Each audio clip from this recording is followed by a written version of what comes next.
Hi guys, welcome back to my channel. So today's video is going to be for the INTPs. This is why you are struggling and some of the ways that you can fix it. So this is a series. If you're new to this, basically I've dedicated for each MBTI type talking about their cognitive function, what kind of loop it goes through, how are they like in the grip, what are their three biggest struggles and moments when they are stuck and practical ways to overcome it. And I think because in the past I've done series for each talking about their fashion style, and then it slowly evolved into more of self-development. Okay, I'm sorry guys, if you hear like scratching in the background, it's because of this little guy here, okay? Anyways guys, okay, now I want to talk about the INTPs, but before I go into what are their three biggest struggles, I'm trying my best to not make all these videos long. INTPs, cognitive functions, their hero function is extroverted intuition, which is exploration. This is where they think of all the possibilities. What are the possibilities? What are the possible connections, right? They are problem solvers, idea generators, they are thinkers, they are philosophers, they are always in their head, which is why they are under the intellectual type. They have introverted thinking as their parent function. INTPs, cognitive function, they are led by introverted thinking, TI. So TI basically means logic, accuracy. They're always trying to find the truth or the source of the truth or how it derived to the truth, the whole process of it. So what makes the most logical sense? Which is why they are stereotyped as one of the thinking, intellectual, one of the smartest type, because they are very accurate with their thoughts, with what they say, with how they come up with something, is always of precision and accuracy. Their parent function, which is the second function, is extroverted intuition. So NE, which is exploration, possibility. So things are a little bit more metaphysical. They are able to foresee what would happen and what people would want. It is not that it's something that has happened before, but it's more of a concept. It is being able to see it coming to life, which is why for INTPs you will hear a lot of them saying that, oh, I saw that coming. With this two function in mind, this is what they are normally in the flow and this is what they typically use. So imagine TI seeking accuracy, and which is why they are like natural problem solvers. They are very innovative. They may not really have structure, but they always have an idea of something, right? Let's look at the child function, which is essentially their growth areas, because I think it's important that I run through the cognitive function so that the rest of the video will make more sense. So for those of you who are familiar with cognitive function, you can kind of skip this through, look at the timestamps below. So they have SI child, which is their third function, and they have FE, extroverted feeling, as their inferior function, which is where the stereotype or the misconceptions about the fact that INTPs are like robots, they do not really care about people's feeling, when in fact, because they have it as an inferior function, they do very much care about how people feel about them. And harmony, in some sense, matters to them. It's just that they may not fully express it or demonstrate it because it's in their inferior function. Okay, so now, what are the struggles that INTPs typically face? I know quite a fair bit of women INTPs as well as men INTPs. And generally, the pattern that I see with them is that they are definitely brainiacs. They know a lot of things. And when they know something, it's pretty much in-depth and you have really good conversations with them, especially if you're the intellectual type. And when you are trying to analyze something or trying to diagnose the root cause or find solutions to problems, this is when you can get really, really fun and learn a lot from the INTPs. But let's be honest, as much as INTPs' inner world is very fascinating because they know so much, they have original thinking, they can think out of the box that most people won't be thinking about, the outer world to them typically seems confusing, draining, or just not worth engaging with, especially when they are working in a place that requires them to have a lot of social interaction, and especially when they don't learn about social skills, influencing people, understanding people's behavior. It can become very taxing and mentally draining for INTPs. And this is where I say that their potential will be taken away. And it's just like the diamond that is not being polished at all. They will be in that kind of situation. So what are some real world signs for INTPs to know that you are struggling? This little guy here is definitely not an INTP. He's so naughty. Okay. So you basically have 5 or 10 genius ideas, but you just don't know how to execute it. You love rewriting plans endlessly, but you just don't start any part of your plan. Basically, you're just planning and planning, but there's no outcome, or there's no step 1 or action plan to take step 1.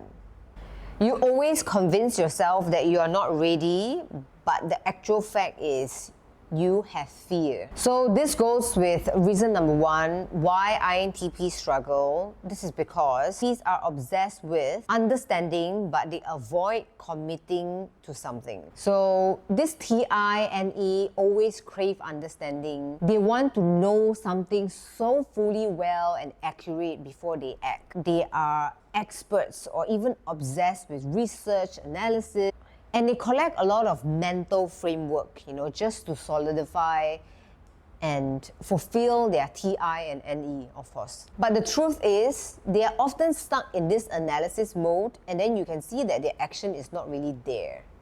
So they're constantly analyzing, and then people are like, oh yeah, you're smart, you give a lot of insights, but then like, so what? Overthinking sometimes is a disguise for avoidance. Avoidance of maybe fear of failure, fear of rejection, fear of being wrong. I think when you have a dominant function of TI, similarly to ISTPs, you can have these moments of like, I'm a genius, because you're so accurate with your thought process, you're able to find out all the truth. You always think that you are like the truth revealer, you are the genius one that can come up with that best idea, But at the end of the day, you won't really know if it's the best idea if it's not executed, if it's not experienced by other people, if it's not validated by other people. And so it's just a lot of talk, but not a lot of action.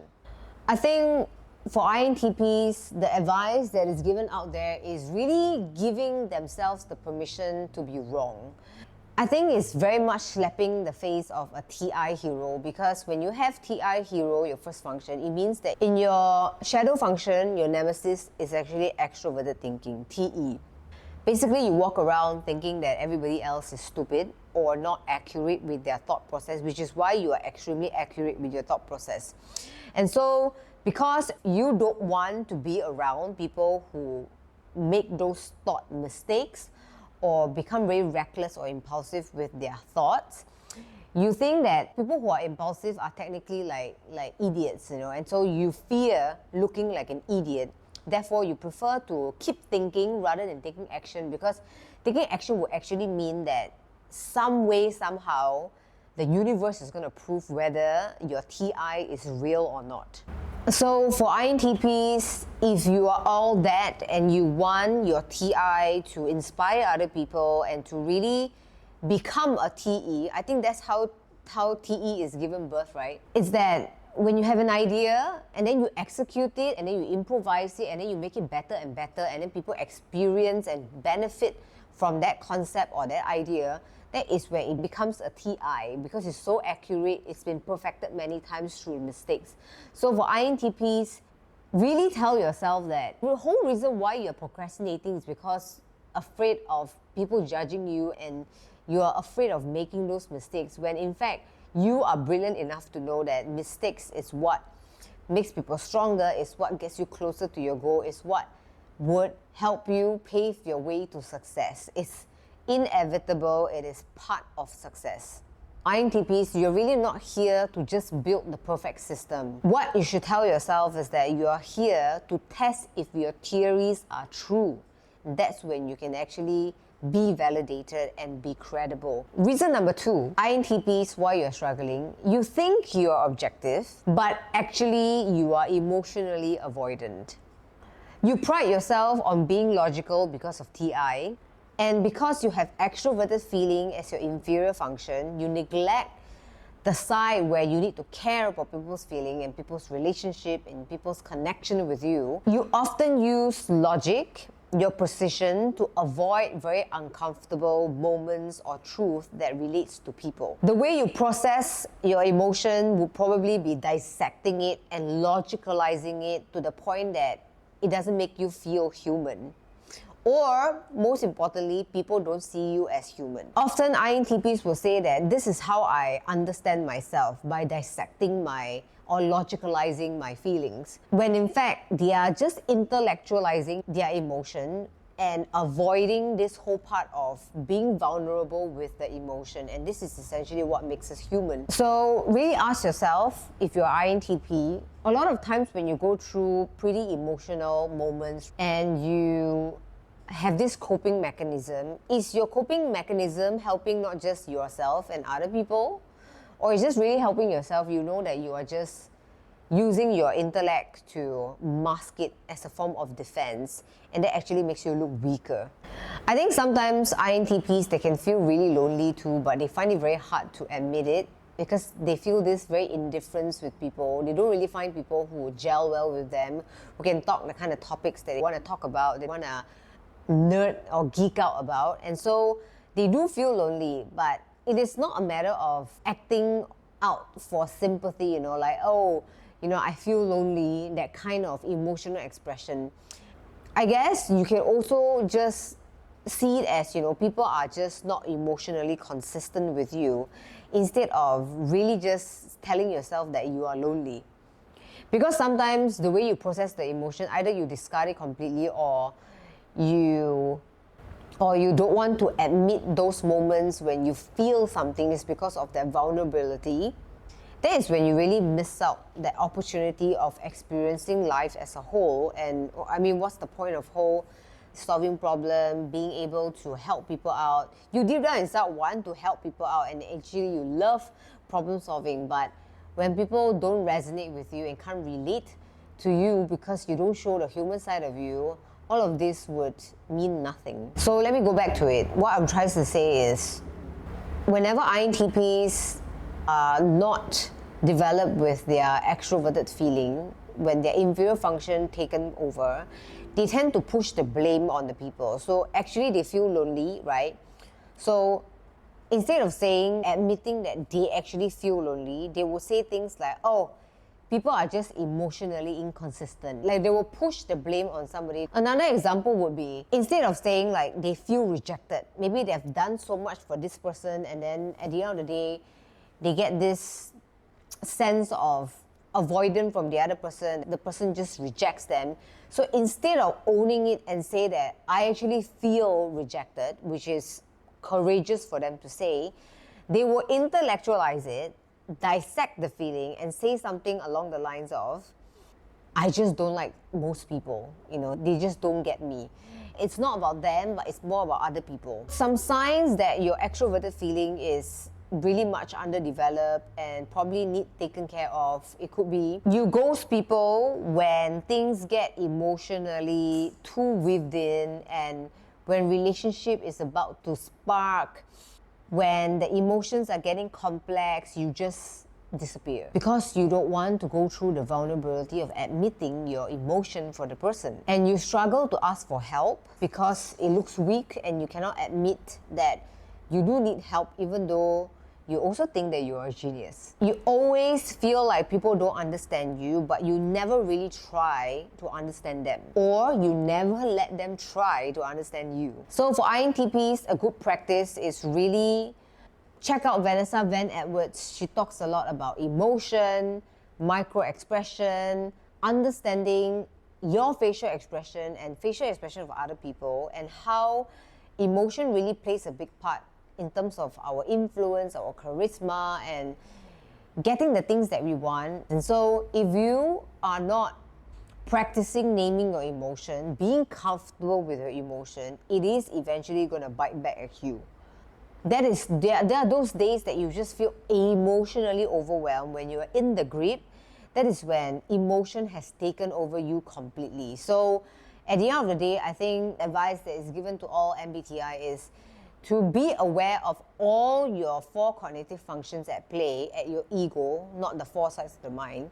Ideally, if you are aware of all your 4 sides, that will be enlightenment. That will be amazing because you'll be so adaptable, you'll be so aware, and because of awareness, you're able to develop it. Going back to INTPs on this portion, it's really just being comfortable and familiar with the emotion and finding coping mechanisms, journaling, meditation, affirmation, talking to someone that you really trust, that you know will not judge you. I think practicing that is really going to help you balance out a lot of things in life.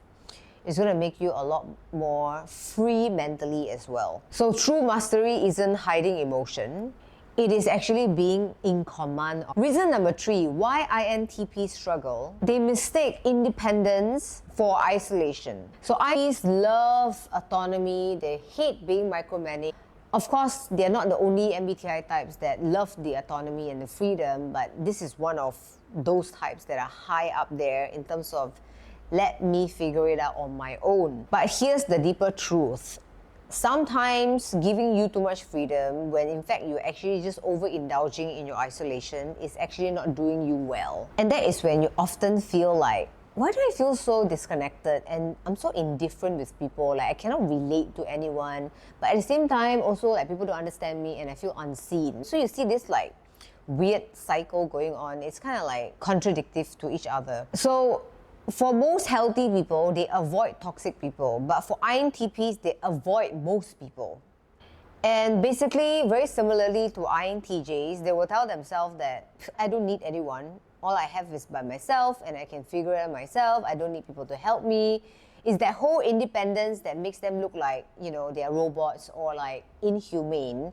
Or people just see them as aloof or arrogant. But the truth is, what you're really doing is protecting yourself from vulnerability, emotional unpredictability, rejection, and even dependency. But this that I've all mentioned is part of human connection and building relationship. So INTPs, you have FE in your first 4 stack. So don't lose hope, because you can actually be very relational. I know some INTPs who have overcome their extroverted feeling and they have people around them who really enjoy their time and seeing the fun side of them and being cared for, seeing that whole connection that INTPs can have with some of the closest people that they can have in their life is truly amazing, because you will see how this brilliant person that is able to problem solve, inspire other people, at the same time care for people, is just really something very endearing to watch. So even though FE is your inferior function, truth to be told is you actually crave for belonging. So one thing that INT can do, if let's say you are in a workplace, you are an INTP boss and you have a bunch of people who reports to you, or it could be cross-functional, working with different departments, and then you need some kind of influence. You need people to be persuaded by you, to relate to you in order to push your ideas across, to get support, or even your personal life. It's treat it as an objective. Treat it as something that is structured as part of your plan. At the end of the day, your plan is taking action again. Remember, go back to reason number 1. Make it a structured kind of connection where you would schedule. I think schedules work quite well with INTPs, you know, like they like the routine things as well, because SI child, familiar experiences, and it's just a matter of telling yourself this is your objective, you're trying to build connection with these people, there's the greater good in that, and schedule at least once a week, once every 2 weeks, once every month that you would just prioritize 30 minutes, 1 hour with that particular person that you care about. But let your relationship be imperfect, but most importantly, let it be consistent. It may not be you've scheduled 10 sessions with the person. It doesn't mean all 10 of it is going to be perfect. There'll be ups and downs, but that is part of embracing vulnerability and building stronger connection. So INTPs, as much as people like to call this about you, but I think you're not too weird. You are just navigating tension between what's in your mind and the external chaos. It's just trying to find a process to make things work. And just realize that often you don't really have to make sense of everything. And similarly to the advice that I give to SI users like ISTJs, ISFJs, that they want certainty all the time, it's like, what kind of delusion that you are in? Because this world, nothing is predictable. So the same thing for INTPs. Nothing will always be making sense all the time. And sometimes not having your TI child gets his way and then letting FE takes its course is how you're going to overcome the weaker functions that you have. Anyways, the summary for INTPs, basically, because of NE, parent, you tend to come up with all the possibilities and then you are able to have more than 1 million ideas to do something. And be careful, because you are the P type, it's to pick one idea and commit to it and be okay with failing, because that's how you're going to perfect it, through taking actions, not through thinking. And then secondly, say one thing that you actually feel. Showing vulnerability is only going to build connection with the right people. And of course, build relationships with people that will support you and allow people to understand you through communication. So at the end, you don't need to change your nature, you just need to show up through action. For the INTPs out there, let me know what you think in the comments below. It really helps me with the algorithm. And if you like and share these videos to any INTPs that you know, or even if you're INTP, you can send this to someone that is close to you so that they can understand your struggles better. It's really going to help me to continue to push this kind of videos. I do dedicate a lot of my time on weekends to produce these videos, because for me, after understanding MBTI, it's really changed the way I not just see myself but work with other people, be it work, be it personal life. It has enhanced it greatly. I'm still learning. Thank you guys for watching. We'll see you in the next one. Bye.